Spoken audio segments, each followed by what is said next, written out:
All right, welcome everybody. We are going to turn it over to Sloan here and get started. If there are any issues, please let me know in the chat or give a thumbs up reaction if you can hear us.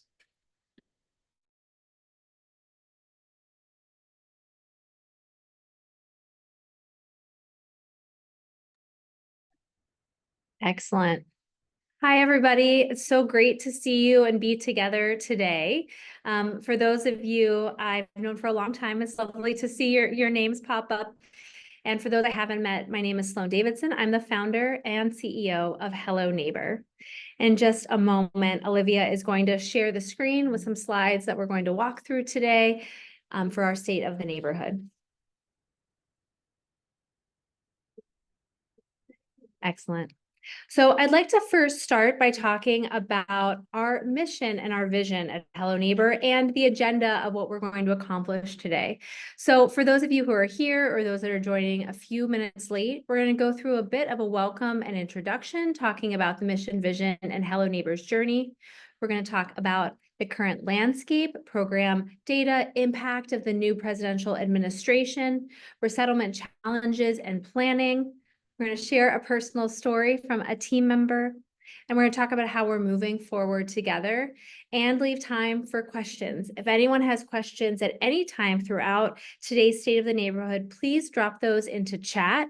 We're monitoring the chat as we go through the presentation, and we'll be able to start to answer them at the end. The mission of Hello Neighbor, as we defined it in 2017 in our first year, is that we work to improve the lives of recently resettled refugee and immigrant families by matching them with dedicated neighbors to guide and support them in their new lives. This photo that you see here is actually from our very first year and a Pirates game. We took the first cohort of mentors and mentees, about 150 people, to a Pirates game that first summer. The vision of Hello Neighbor is to envision a welcoming, inclusive, vibrant Pittsburgh and America, whose newest neighbors can realize their dreams of success and prosperity. We aspire to see communities where everyone is valued for their diverse perspectives and are empowered to rebuild their lives with dignity and respect. And this photo I recognized from this past summer's potluck, the second year we've been in Highland Park and our 7th year of doing annual summer potlucks.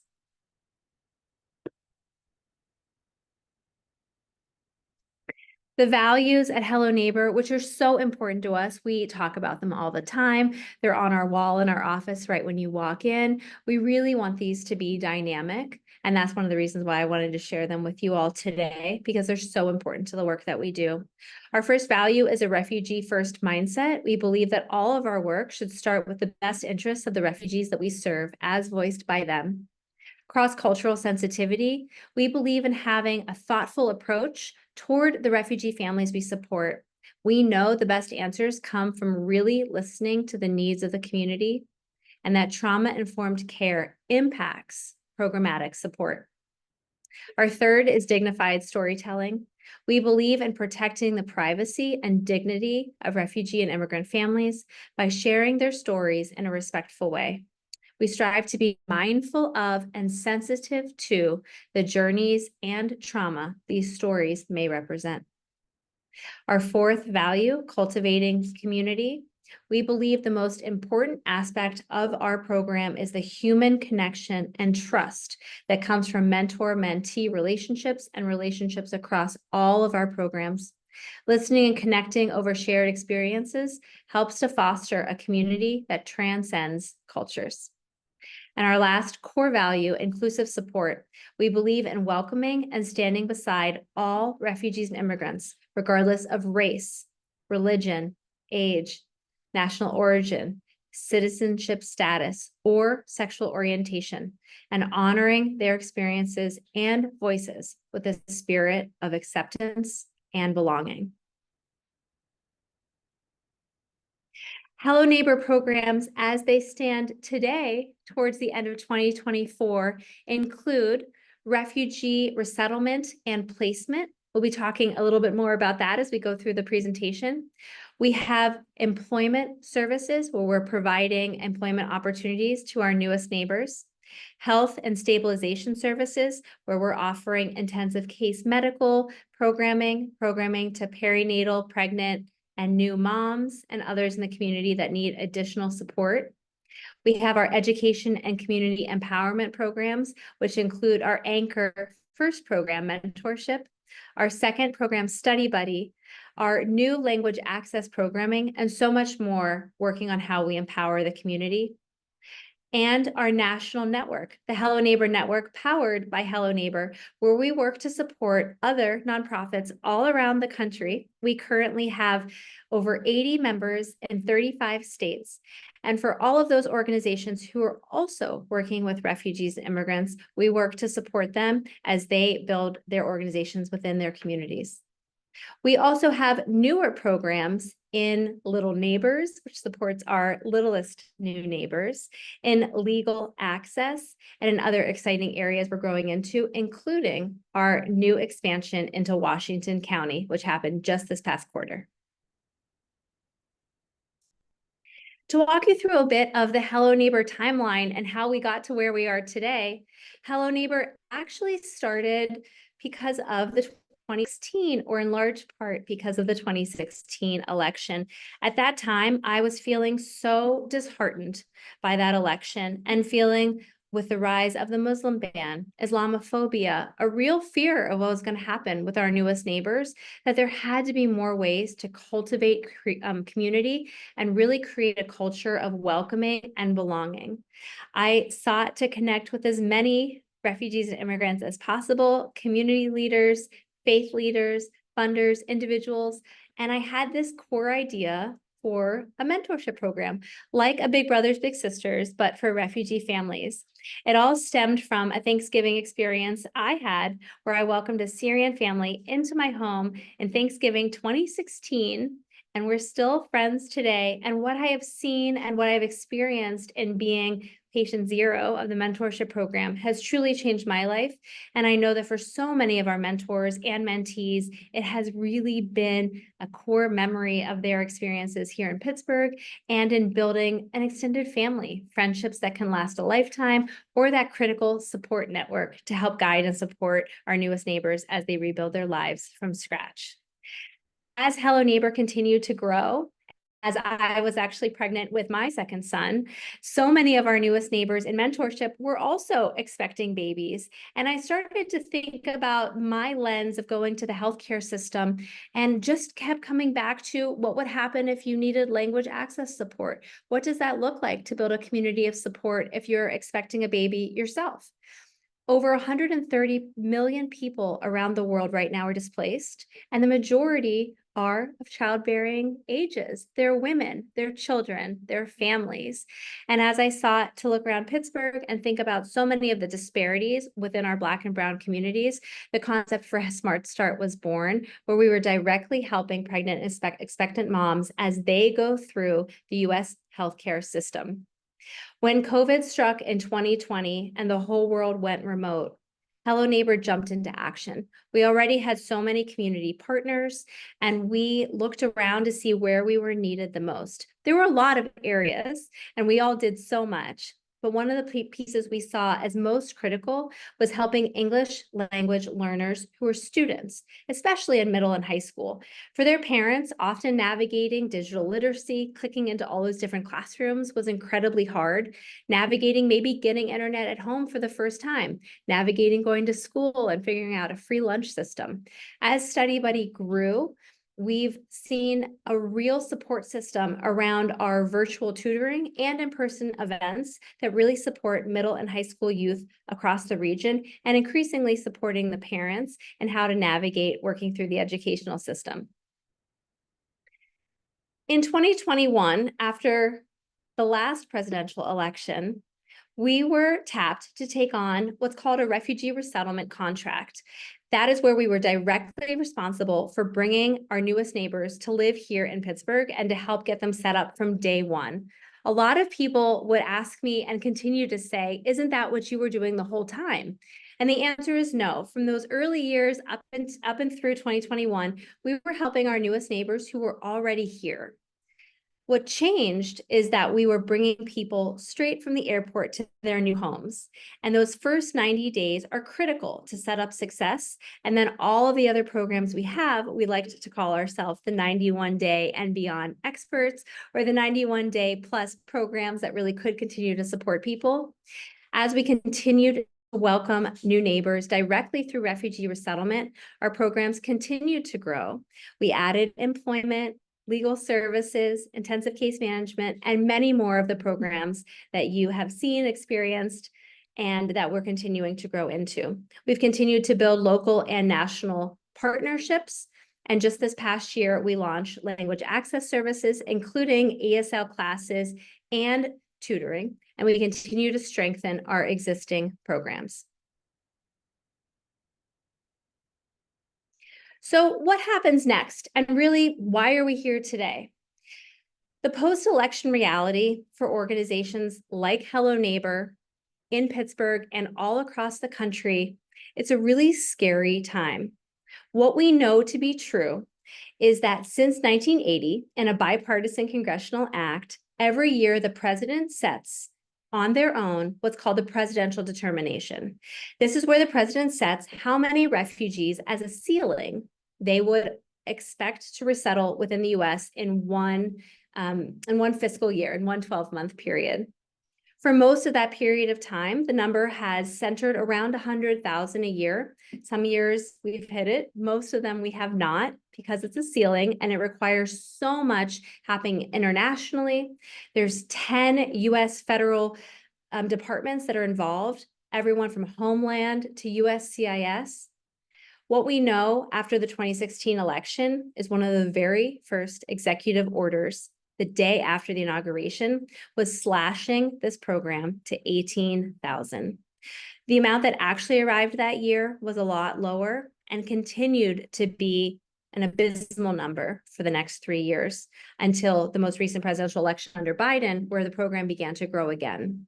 While we don't know for certain what's going to happen after January 20th, if history is any indication, we know that the refugee pipeline will slow to a very small trickle almost immediately after the inauguration. Because of that, and because of what happened last time, our partners in the federal government, the state government, the local government have been planning for this, as have we at Hello Neighbor. We've really been looking at this period of time as 3 windows. The period leading up to the election and what we could do for election scenario planning.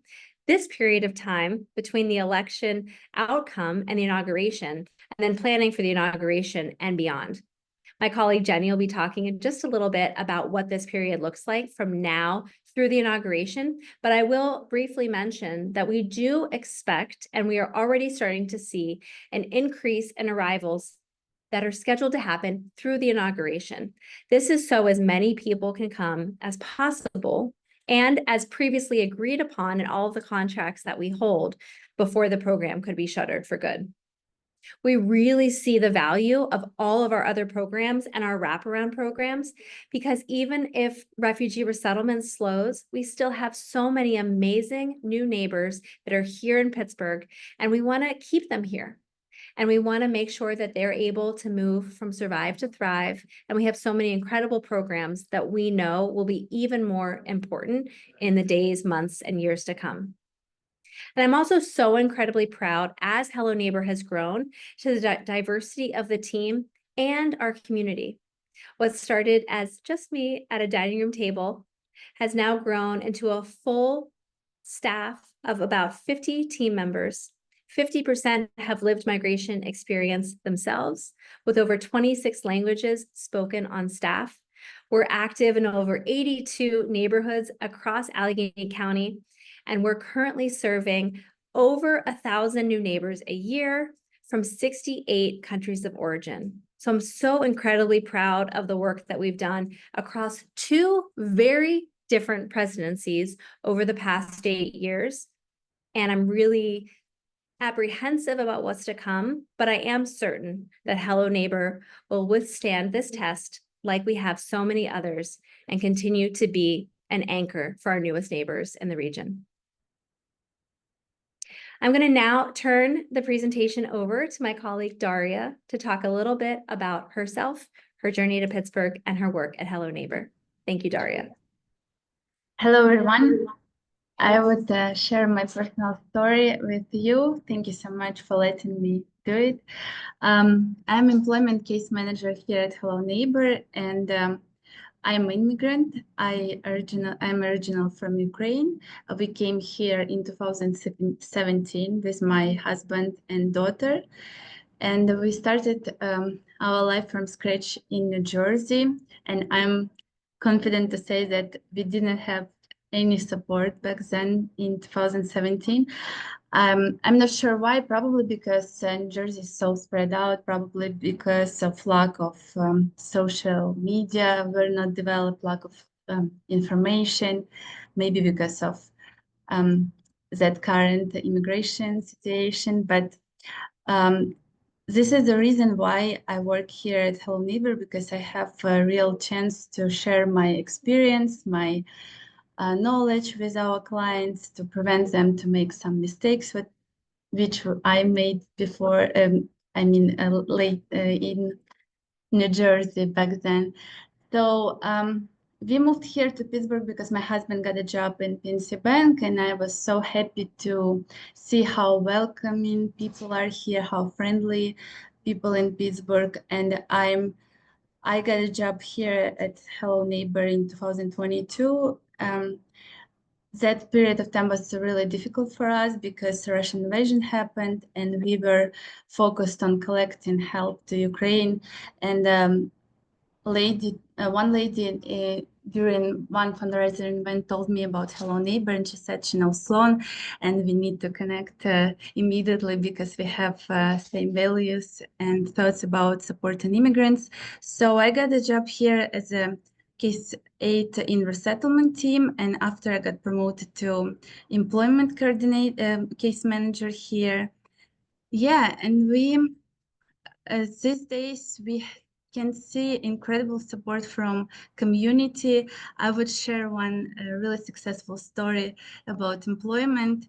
After watching debate, a factory owner called us telling that he wants to show his support to immigrants and refugees, and he would like to hire one of our clients. So we worked hard to find a great fit for that position in Turtle Creek. In fact, they do metal pieces and details for electrician systems. So we found great candidate. We worked hard on creating resume, preparing for interview. We brought him there to facility. He did great during interview. And yesterday we got call from employer saying that our client, he's from Africa, from Guinea. His name is Mohammed. He is doing really well, and the factory wants us to send another candidate, and they want to hire another person from from Hello Neighbor, which is so exciting. So that story shows us, even if we are not agree with situation what's going on right now with the results of election, we still can do something, and you have real chance to support refugees through Hello Neighbor, through connecting with them as a volunteer, as donor, as a mentor. So thank you so much for supporting our clients and us as an organization.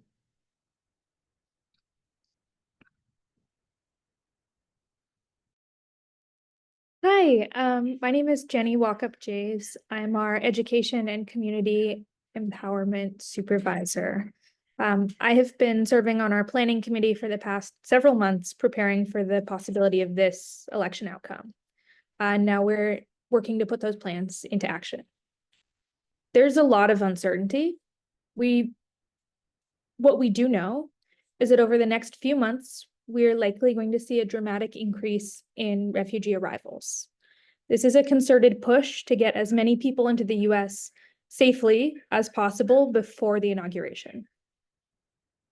Since we started the refugee resettlement program in January 2022, we have welcomed 752 people to Pittsburgh, about 400 people in the past year.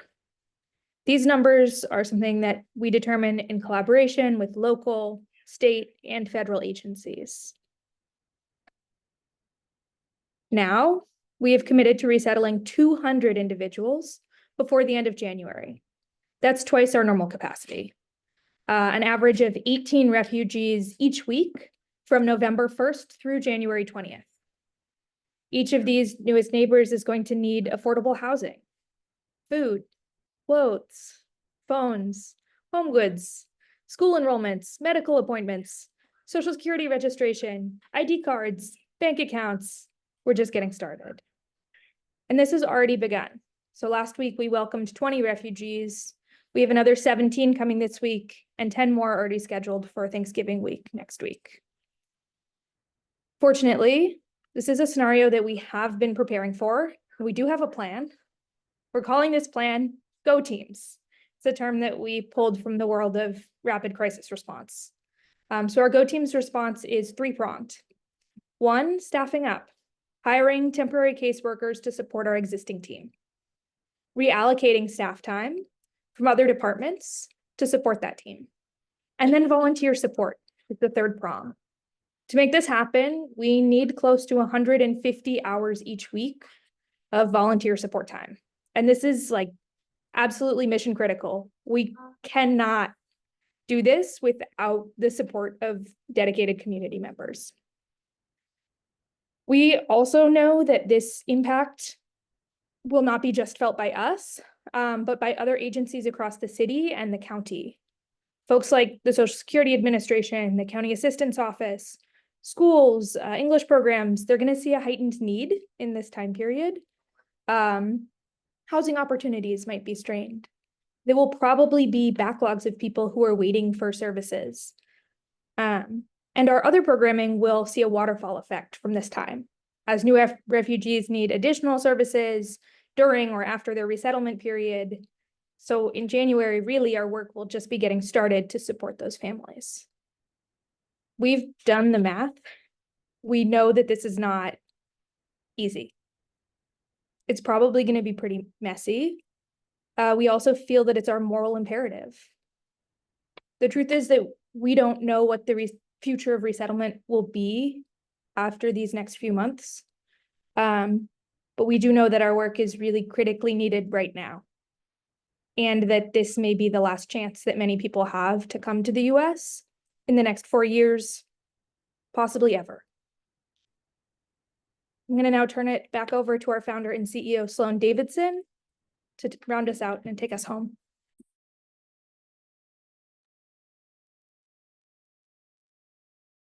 Thank you, Daria. Let's talk about how we can move forward together. I want to first talk about time. For many of you here, time could be something you give to help Hello Neighbor. We have an urgent need for volunteers. We have so many hours that our staff simply can't fill. These are really incredible opportunities to do things like airport pickups, grocery shopping for our new arrivals so that their kitchen has culturally appropriate food to get them started, doing housing setups, because we have to have safe, affordable housing ready when our new arrivals first get here. We have to do bus orientations where we teach people how to use the bus because they won't have a car and they need to be able to get to work, to school, to shop, to pray, and to do everything that they would need to do in their new lives. We have to do school enrollments and bank enrollments and help people go to the Social Security office and so much more.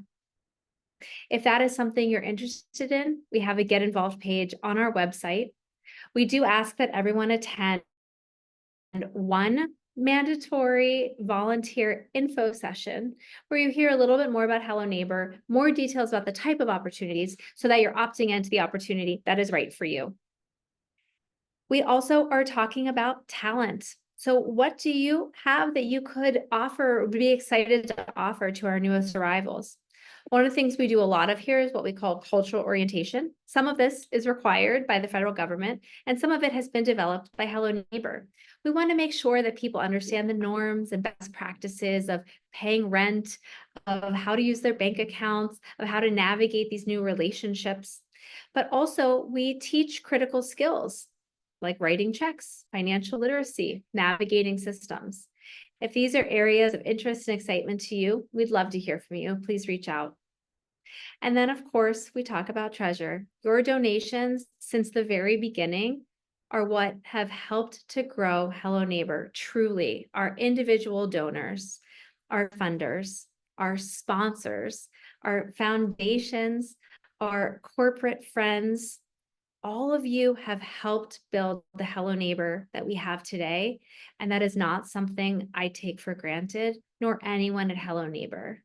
I know that it's complex. There's so many important places to give right now. There's a lot on the line. Your donation to Hello Neighbor will be treated with value, with honor, with respect. We truly value the individual contributions that all of you make in whatever way that is best for you. We also have a lot of in-kind needs right now. The way that the system works with our new arrivals is we receive a certain amount of funding. It's very modest to help get them started. The more items that are donated to us, and we have active wish lists on Walmart, on Amazon, we have a PDF if people want to go shop in person and drop things off at our office. We currently have schools, churches, synagogues, Rotaries, garden clubs, friend groups, all organizing in-kind donation drives for us. The more items we have here to stock our shelves in our storage unit right behind our building, the easier it is to pull those items to go straight to a housing setup, saving our team time, and the less of that very modest funding we have to spend on them, and we can spend in other ways. Supporting our new arrivals is what's most critical. But even beyond those first 3 months, as you've seen, we have more programs to help support beyond those first 90 days. And all of these are really important and exciting areas that we believe will be able to continue even if the refugee resettlement pipeline slows.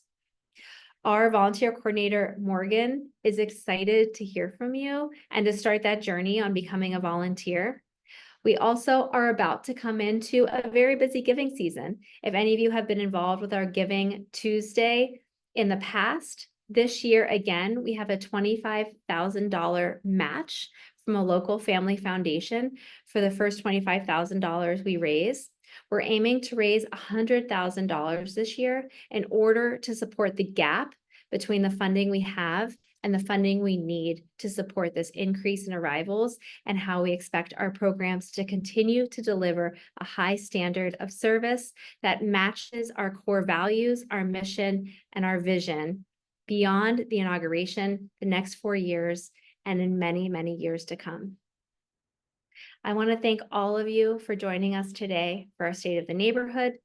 Again, if you have any specific questions that we can help answer for you about Hello Neighbor, about refugee resettlement, about other things that we're expecting to see or that we're hearing, please drop those into the chat. I'm going to pop in right now and see if there are any active questions that I can begin to answer. And again, thank you all so much for taking some time out of your busy day and your schedules to join us here today.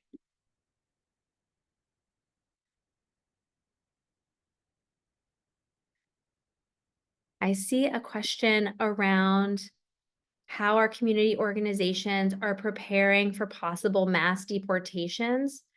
Is there a potential scenario that Hello Neighbor is getting ready for too? How are you thinking about the organization's role in this area? That's a really good question. Thank you so much for asking it. Here at Hello Neighbor, while refugee resettlement, well, let me say this, refugee resettlement is a legal pathway to citizenship. It's a legal pathway to this country. So for all of the refugees that we're welcoming, that is a legal pathway where they're on the pathway to green card and to citizenship. However, beyond refugees, we do serve immigrants from a lot of different countries across statuses: asylum, visa, and some that could be risking immediate mass deportation. So here at Hello Neighbor, and to answer that question, we are in close collaboration with many of the other community organizations. Even before the election, there's a city collaborative and a county and a state and national, and there's so many different groups that are working together. And so a lot of these true friendships and community partnerships already exist, which is a great place to continue to grow from. And so one of the things that we are in active conversations with is what this will look like in schools. In some other states, we're seeing announcements that increased absences will be allowed if schools are worried about ICE coming in. We're thinking about this in hospitals, as we know that some women will be going in for maternal care, perinatal care, or other people with medical needs, and what this might look like if they have fear of going into those settings because of what might happen.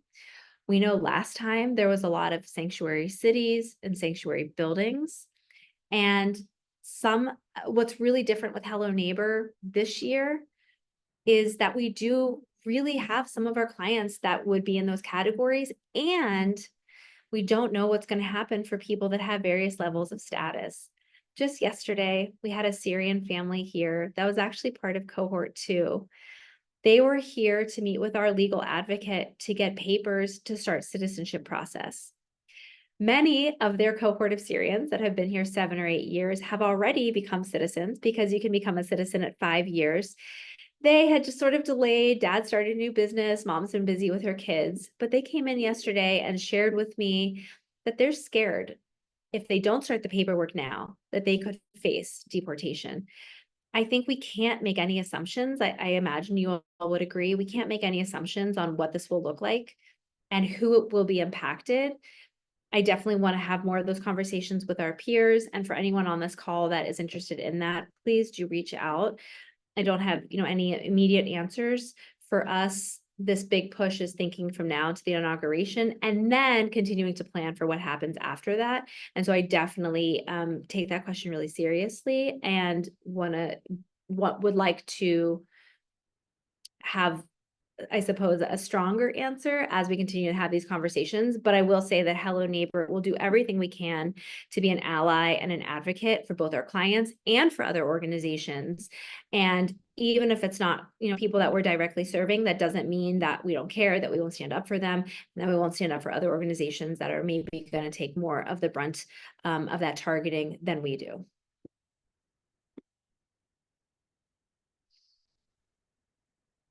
Do you have a need for interview preparation? That's a great question. I would say we do. Yes, absolutely. Doing mock interviews is something that we do, doing resume writing, all of the steps. And we have regular office hours that happen here, which could be a great time to do interview preparation. And so we'll be saving this chat afterwards to reach out to people that are sort of asking these questions and to follow up directly. But for that question around interview preparation, I would definitely say yes. And also I should mention that here at Hello Neighbor, we have a lot of access to interpreters, and we would be able to provide that support. So we have our own interpreter pool, and we have 2 language access contracts, and we do take language access really seriously. So for anyone who be coming in for interview prep, for cultural orientation, we always make sure that we have that culturally appropriate interpreter who's here to support. There's a question a little bit about geography, how far away people can live to volunteer. For people that live in surrounding counties, be it Butler, Fayette, Washington, Westmoreland, Greene, we welcome you.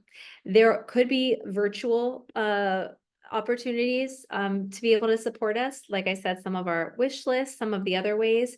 If the person who's asking this question is thinking about volunteering in person, I think it's really, up to you and the how much car time you're willing to have.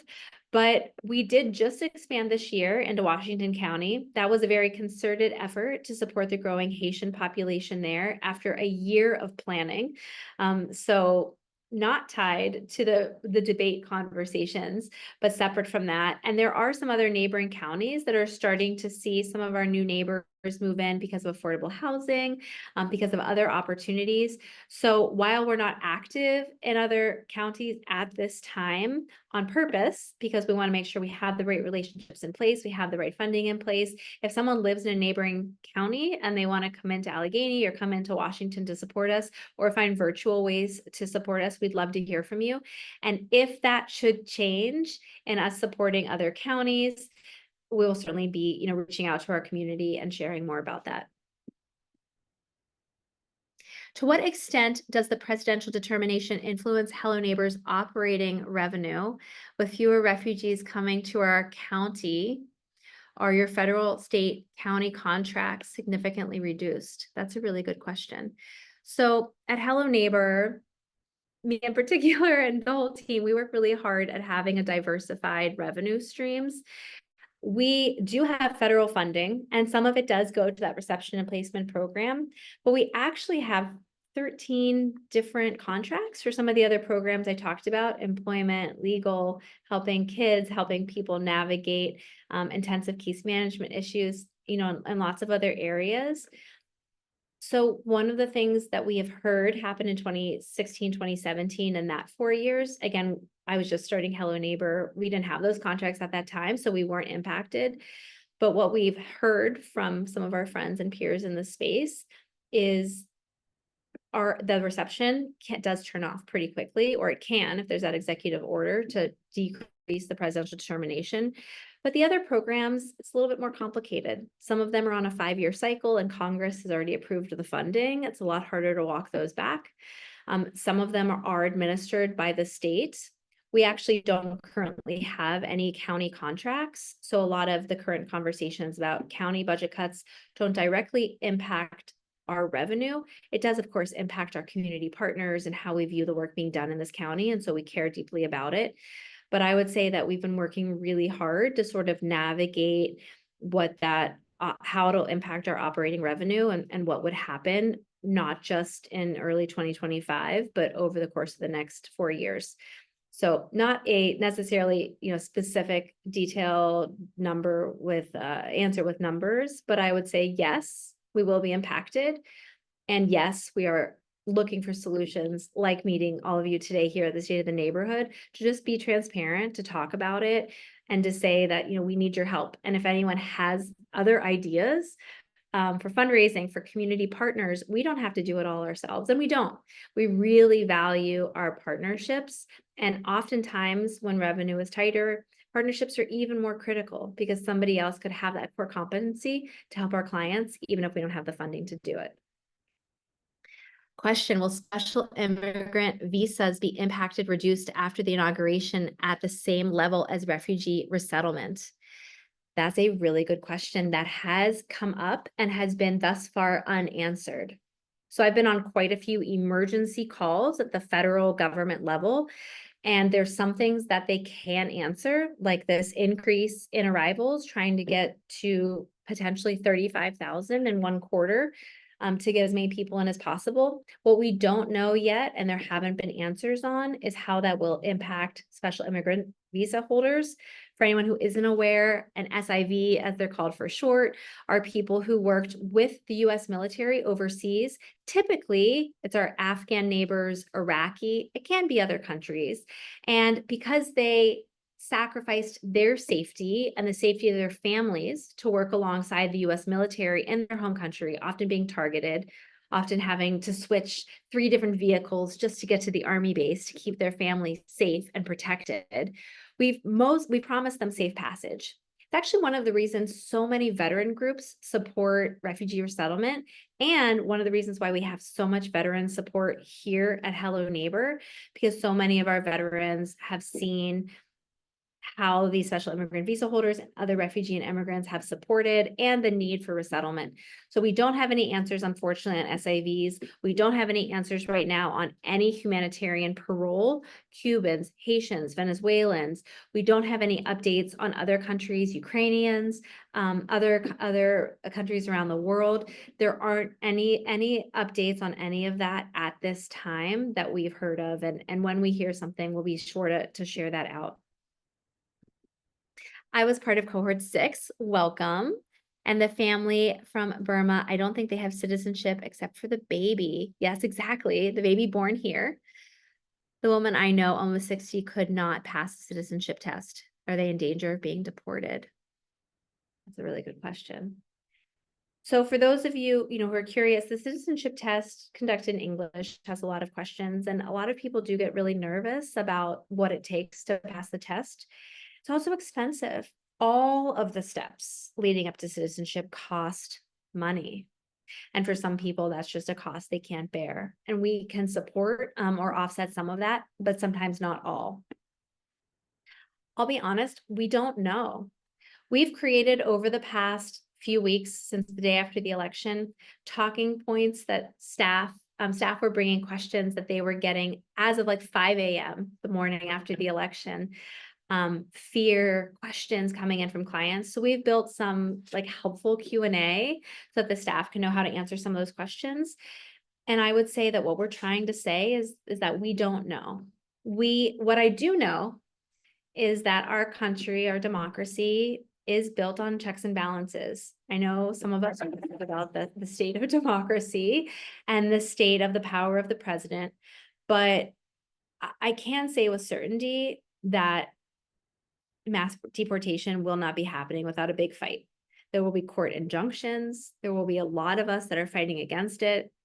Separately from this question, I've heard from some people who hold visas through universities, student visas, people that hold H-1Bs. Everybody is nervous. And all I can say is that there will be a lot of people standing up and working on this, a lot of organizations that did this in 2016, 2017. And I think we all just have to be prepared for the unknown. I certainly hope this wouldn't happen. This refugee that is mentioned in this comment is on a legal pathway to citizenship.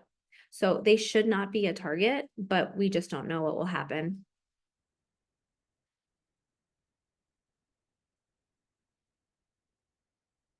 Yeah, there's sort of a follow-up question to that in terms of not having education, how hard it can be for some people to pass citizenship, the danger of refugees in their own country. Refugees by definition are forced to flee their lives. And so one of the big differences we see in that definition is that you're truly forced. You cannot stay because of war, violence, sexual violence, climate change, conflict. There's a lot of reasons, but when people are forced to flee, it often means they can't go home no matter what. It's not safe. It's not safe in the country. It's not safe in their village. They cannot go back. And many people only move within their own country, and that's when you're internally displaced. It's when you cross a border that you can be eligible for refugee status versus an immigrant who might also choose to leave to seek a better life, but in most cases could return if they wanted to. Here at Hello Neighbor, we work really hard to serve and support and really walk alongside our newest neighbors, regardless of status, regardless of background, of religion, of all of those things. And we know that the questions will be continuing. Just in the last 6 months alone, we've started language-specific WhatsApps. We have newsletters that go out to our various programs. It's our community and our clients that are really doing so much of this work, and we want to make sure we're sharing as much information as possible in a culturally appropriate way, in a language and linguistic appropriate way. And so I would say that for anyone who's connected as a mentor to a mentee family, Jenny, who spoke, leads our mentorship program, and we would be happy to add people to some of our language-specific WhatsApp groups and to make sure that anybody who's nervous about what's going to happen has a direct line into Hello Neighbor. Just because someone's not currently enrolled in a program doesn't mean that we don't want to hear from you, that we can't support you. They can come to office hours, they can come to different events. Like I mentioned, someone just walked in yesterday that we hadn't seen in quite some time just to talk about starting the paperwork for citizenship. And they just got the application and talked with us for a little bit and then, taking that home to work on it. So I would just say that, once part of Hello Neighbor family, always part of the Hello Neighbor family. And we absolutely want people to know that you do not have to be actively enrolled in one of our programs to come, knock on the door and to see how we can help you out. Someone asked about a Syrian who just got their green cards and if they're in danger of being deported. These are such good questions. And for all of the 10,000 plus hours I've spent learning about refugee resettlement, all of the webinars and emergency calls I've been on the last couple of weeks, all of the election planning and everything that not just me, but everyone at the organization has done, we just don't have these answers. And nobody does. I don't think anyone's trying to gatekeep. We just don't know how fast and how furious and how swiftly things will happen and who will be targeted and how. I think we have to be ready for all scenarios. That's why we started talking about election scenario planning almost a year ago and started in earnest 6 months ago, truly. The planning we thought we never would have to use, we're now using and talking about. So I think one of the best things that we can do at Hello Neighbor, that I can do as a steward of the organization, is to plan and plan and plan and build systems and build process. And the more that we can do that, I really believe the more, that we can help. And there's some people that will be out in the streets protesting and remember going to the airports and doing all of that. And we'll be doing all part, and all of us together, I know, will do what we can to keep this region welcoming and inclusive and do what we can to continue to make people feel welcome regardless of what's happening on the federal level. And if and when we hear more about anything to do with mass deportations, which I can tell from this chat and from conversations here weighs really heavily on all of our minds, we will absolutely be sharing that. Thank you so much for all of the positive comments as well. Really appreciate people sharing how you all feel about the work that we do. I have said from the very beginning, our impact is because of you. Take the stories that Daria shared, that you've heard from us in our newsletters on social media, by being actively involved as a mentor, study buddy, tutor, a volunteer. Take those to your Thanksgiving dinner table. Take that to your workplace water cooler. Take that to your communities of trust. You telling these stories will have the biggest impact of all. People trust people they know. And for people who know you, who might have conflicting views, you have the power to start the conversation, to chip away at the othering, and to try and create some of the healing that I know that we all need. It is so critically important. And if you take away nothing else from that, I really do hope that you think about how having those hard and often direct conversations are so incredibly needed. We can't hide anymore behind our screens. We can't hide within our bubbles of people who believe like us. We all know people who believe other things or think they do. And by telling stories and statistics and numbers and really creating that sense of what's real, I think we really have a chance to make a difference and turn the tide. That's the optimist in me, I suppose. So again, thank you all so much for being here today. I don't see any other questions, and I love nothing more than giving a little bit of time back. So I'm going to give you all 10 minutes back in your day. Again, thank you to everyone at Hello Neighbor watching who helped make this possible today. Olivia, our fearless driver, Jenny and Daria for your presentations. Thank you to everyone who's here. Was so excited to see so many of your names on the registration today. And again, if you'd like to get involved, you can reach out to me directly, sloan@helloneighbor.io. You can go to our website, www.helloneighbor.io. You can follow us on social. We're everywhere. We're Hello Neighbor HQ. Sign up for our newsletter, consider being a volunteer, a donor, find a way to get involved. If not with Hello Neighbor, with some other organization that you care deeply about, we need you. And it's such a rewarding and incredible experience. And we really are excited to have your support and appreciative of anything you can do to help support our mission. And we look forward to being in touch with you soon to continue to update you on what happens in the days, weeks, and months ahead. Thank you.